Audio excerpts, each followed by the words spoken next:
이 시간 기뻐할 수 있는 비결이라는 말씀의 제목으로 은혜를 나눌 때 큰 은혜를 주실 줄 믿습니다. 저와 여러분들 우리 모두는 누구나 기쁨이라는 감정을 좋아합니다. 세상 모두가 기쁨으로 살고 싶어 하지 괴롭거나 슬퍼하고 싶은 사람은 아무도 없습니다. 특히 저와 여러분들과 같은 그리스도인들은 기뻐해야 할 이유가 분명함을 잘 알고 있습니다. 바로 하나님께서 우리를 향하신 뜻이기 때문입니다. 우리가 잘 알고 있는 데살로니가 전서 5장 16절 말씀은 다음과 같이 이야기합니다. 항상 기뻐하라. 아멘. 항상 기뻐하는 것이 그리스도 예수 안에서 우리를 향하신 하나님의 뜻이라고 이야기하는 이 말씀은 우리가 매우 잘 알고 있는 말씀으로 항상 기뻐하는 것이 하나님의 뜻이기에 그리스도인은 예수 안에서 항상 늘 기뻐해야 하는 것입니다. 이처럼 주 안에서 기뻐하는 것이 그리스도인이 분명히 따르고 붙들어야 할 하나님의 명령이라는 사실을 저와 여러분들은 잘 알고 있습니다. 그런데 실제로 우리의 삶을 돌아보면 항상 기뻐하는 것이 참으로 어렵다는 사실을 금방 깨닫게 됩니다. 우리의 삶의 순간순간의 모든 것들은 우리가 항상 기뻐할 수 있도록 결코 내버려 두지 않습니다. 그것이 작게는 마음을 흔드는 짜증이나 화가 나는 일들이 될 수 있으며, 크게는 삶을 송두리째 뒤흔드는 고통이나 슬픔의 사건들이 될 수 있습니다. 어찌되었든 그러한 상황들을 겪다 보면 항상 기뻐한다는 것이 얼마나 어려운 것인지, 특히 여러 가지 사건들을 겪다 보면 이 기뻐한다는 것이 조금은 비현실적인 이야기처럼 들리기도 하는 것이 사실일지도 모릅니다. 하지만 우리가 어떻게 느끼고 생각하든 간에 완전한 진리인 하나님의 말씀인 성경 속에서 우리에게 항상 기뻐하라고 이야기하는 것은 분명합니다. 그것이 예수 안에서 우리를 향하신 하나님의 뜻이라는 사실도 명확하게 주어져 있습니다.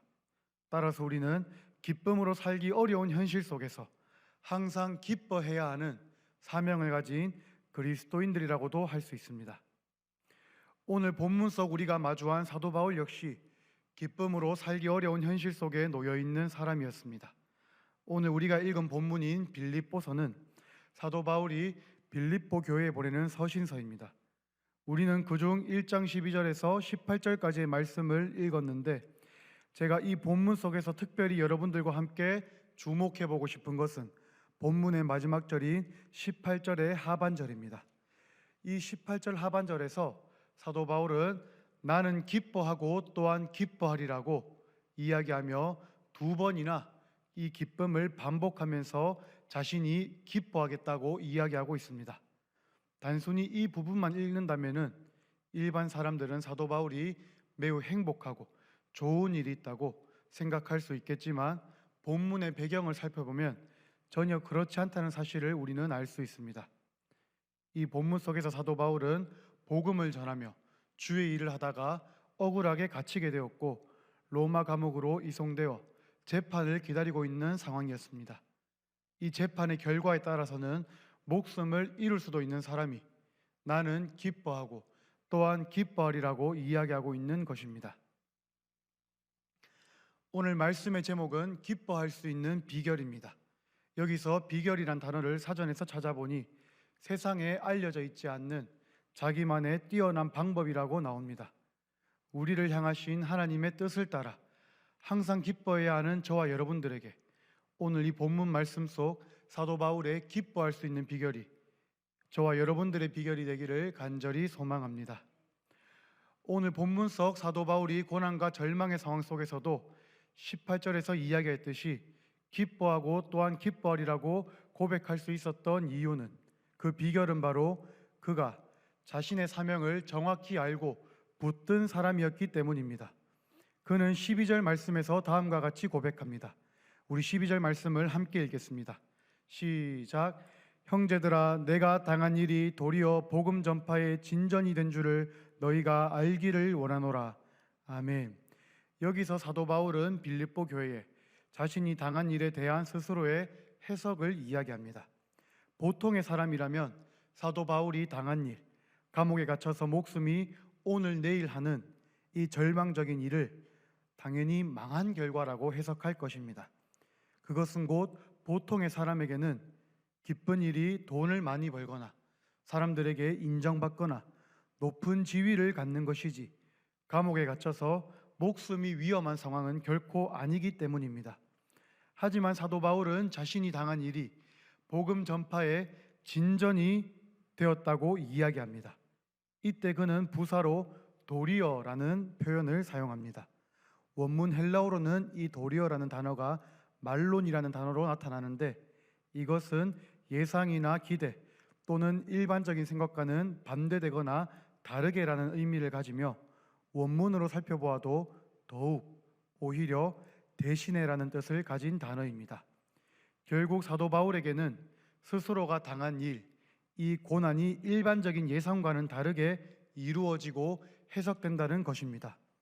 우리는 바울이 당한 일, 이 고난이 일반적으로는 굉장히 부정적으로 안 좋은 쪽으로 해석되어진다는 것을 알기에 이 도리어라는 단어와 그 뒤에 오는 복음 전파의 일의 연결을 통해서 사도 바울이 자신이 당한 일을 이 복음 전파로 인해 긍정적으로 기쁨으로 해석한다는 사실을 이해할 수 있습니다.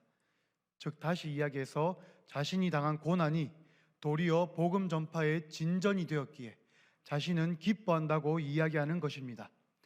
일반 사람은 망했다고 여겨지는 일을 기뻐할 수 있는 것은 그가 가장 중요시하고 기뻐한 일이 바로 복음 전파의 일이었음을 우리는 이해할 수 있습니다.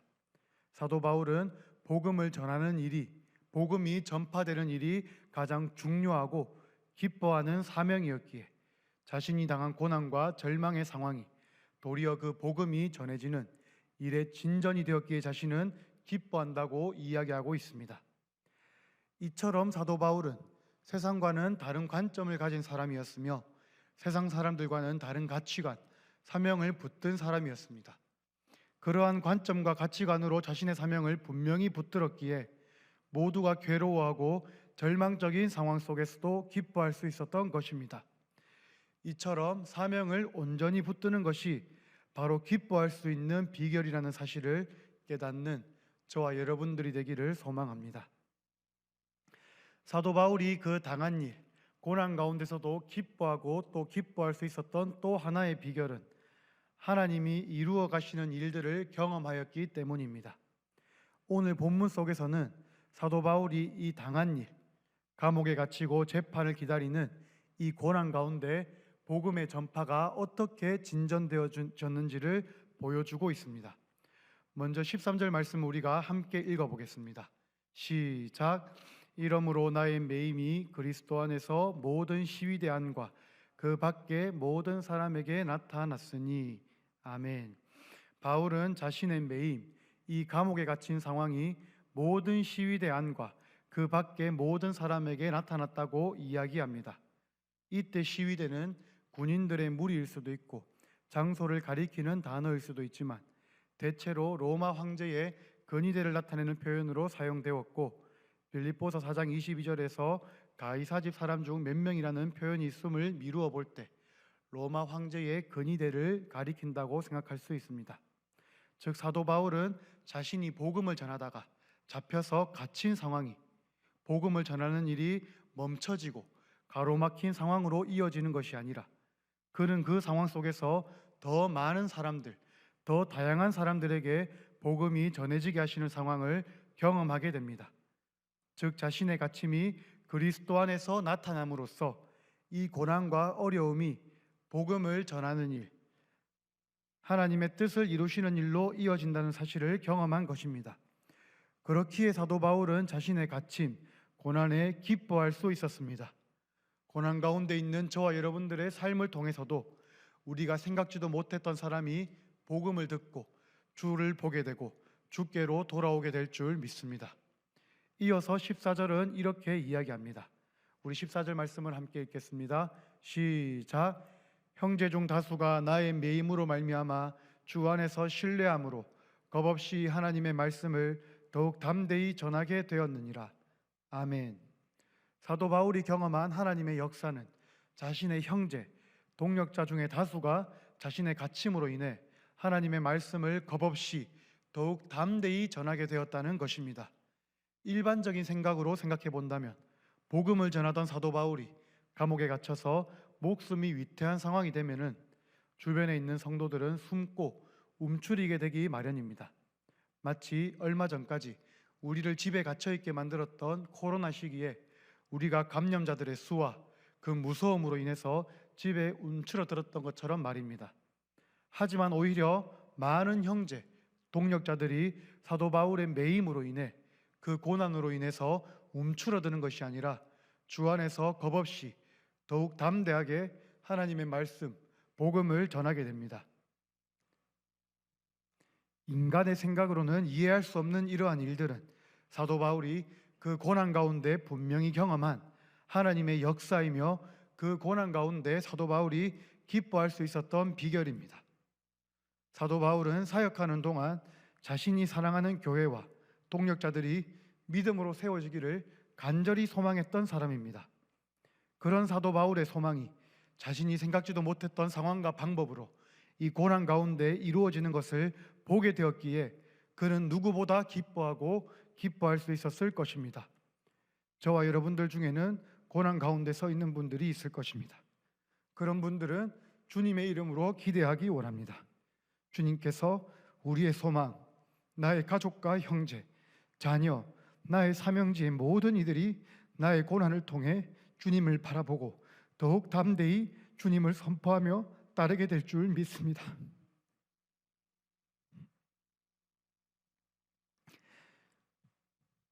이어지는 15절에서 17절 말씀도 우리는 동일한 맥락에서 이해할 수 있습니다. 15절에서 어떤 이들은 투기와 분쟁으로, 어떤 이들은 착한 뜻으로 그리스도를 전파한다고 하였습니다.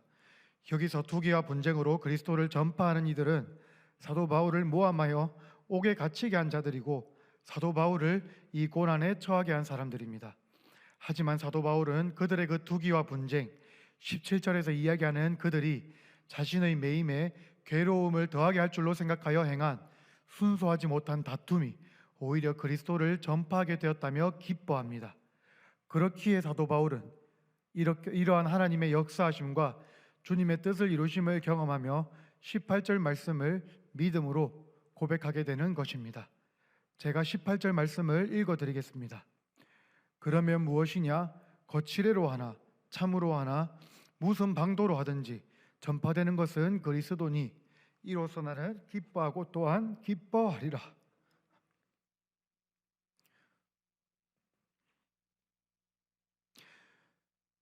사랑하는 성도 여러분, 우리가 오늘 살펴본 사도 바울의 기뻐할 수 있는 비결을 유심히 살펴보면 조금 이상한 점이 있습니다. 이것이 사도 바울의 방법, 비결이라고 말씀드렸지만 정작 사도 바울이 한 것은 아무것도 없었다는 것입니다. 죄송합니다. 사도 바울이 사명을 붙들었다고 생각하실 수 있지만 오히려 반대로 사명이 사도 바울을 붙들고 이끌었습니다. 사도 바울이 감당한 복음 전파의 사역이 사도 바울을 붙들고 이끈 것입니다. 이 사도 바울의 복음 전파의 사역은 사도 바울의 행함이 아닌 하나님의 이루심으로 진보된 것입니다. 사도 바울은 그저 한없는 은혜와 사랑으로 자신을 만나주신 예수님을 경험하였고 예수님이 이끄시는 대로 사랑하며 그 예수님을 따라 하나님 나라와 복음을 전하는 길에 서 있었을 뿐입니다. 그렇게 서 있는 사도 바울을 하나님께서는 사명의 길로 이끄셨고 하나님의 뜻을 이루셨습니다. 그리고 그 가운데 세상의 생각과는 다른 방법으로 심지어 사도 바울 본인도 복음이 막혔다고 생각할 수밖에 없는 가운데 그 고난 가운데 복음의 전파가 진전되게 하신 일을 경험하게 하셨습니다. 그로 인해 사도 바울은 그 고난의 상황 가운데서도 기뻐하고 또한 기뻐할 수 있었던 것이며 그것이 사도 바울이 가진 기뻐할 수 있는 비결이었습니다. 이 은혜가 오늘 저와 여러분들에게도 깨달아지기를 원합니다. 결국 기뻐할 수 있는 비결은 내가 무언가를 하고 노력하는 것이 아니라 그저 값없이 주신 은혜와 사랑을 경험하고 반응하여 하나님 앞에 서 있는 것입니다. 그런 자들을 하나님께서는 사명으로 이끄시며 그 일을 감당하게 하시며 그 가운데 놀라운 일을 이루어 가시는 하나님을 경험하게 하십니다. 때로는 이해할 수 없는 고난, 기뻐할 수 없는 절망 가운데 있을지라도 이 일을 이루시며 기뻐할 수 있는 방법, 은혜를 주시는 주님을 바라보며 그 앞에 서 있기만 하면 되는 것입니다. 주님께서 우리를 주님 앞에 세우시고 따라가게 하실 줄 믿습니다.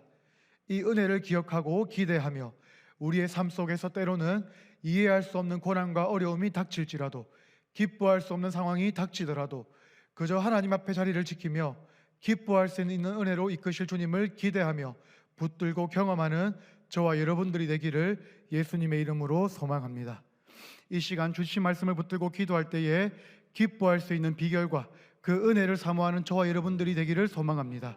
때로는 작은 큰 일들로 인해서 우리의 마음이 흔들리고 무너질 때가 있지만 주님이 주시는 기쁨의 은혜가 가득 넘치게 해 주시옵소서.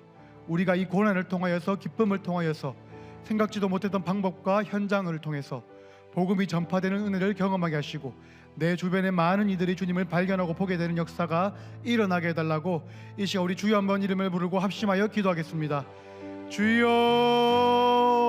하나님 아버지 감사합니다. 이 귀한 말씀을 주시니 감사합니다. 우리가 이 말씀을 통하여서 사도 바울이 기뻐할 수 있는 비결을 발견하는 그 은혜가 있기를 소망합니다. 사도 바울은 그 고난 가운데, 절망 가운데 주님께서 이루어가시는 그 일과 역사를 통하여서 하나님이 주시는 기쁨과 그 경험을 하였습니다. 아버지, 오늘 이 시간 이제 모인 모든 성도님들이 때로는 어려움과 고난을 겪게 될지도 모르지만 그 가운데 주님이 이루어가시는 그 복음 전파 일을 발견하게 하시고 그 가운데 주님이 주시는 그 기쁨의 비결을 발견하고 그 기쁨의 비결로 우리가 이 땅을 살아가는 그 은혜를 발견하게 하시옵소서. 그래서 우리가 이 땅 가운데 때로는 이해할 수 없고 감당할 수 없는 고난의 시간을 지날지라도 오늘 주님이 함께 하시며 주님 우리 가운데 기쁨으로 채우시는 그 은혜를 발견하게 하시고 그 가운데 주님과 동행하며 주님이 주시는 그 놀라운 은혜와 사랑을 가득히 경험하는 은혜의 성도들이 될 수 있도록 아버지 은혜와 능력을 더해 주시옵소서. 우리가 이 사도 바울의 경험을 하기를 소망합니다. 나는 이해할 수 없지만 그 이해할 수 없는 상황 속에서 나를 통해, 그 고난을 통해 복음이 전파되어지는 그 경험을 하게 하시고 또 나를 통하여서 내 주변의 모든 이들이 그 고난 가운데 주님을 발견하게 하시고 그 고난 가운데 주님을 살아계신 주님으로, 역사하실 주님으로 온전히 고백하는 그 믿음의 역사가 일어날 수 있도록 아버지 은혜와 능력을 통하여 주시옵소서. 그래서 아버지 하나님, 우리의 삶 가운데 이 고난이 기쁨이 되는 비결을 발견하게 하시고 이 어려움이 우리의 삶 가운데 기쁨의 고백으로, 간증으로 이루어지는 역사가 일어날 수 있도록 주여 은혜와 능력을 더하여 주시옵소서. 아버지 하나님, 은혜와 사랑이 많으신 하나님 아버지 감사합니다. 오늘도 이 주일 일부 가운데 귀한 말씀을 듣게 하시니 감사합니다. 주님, 이 기뻐할 수 있는 비결이 우리의 기쁨의 비결이 되기를 소망합니다.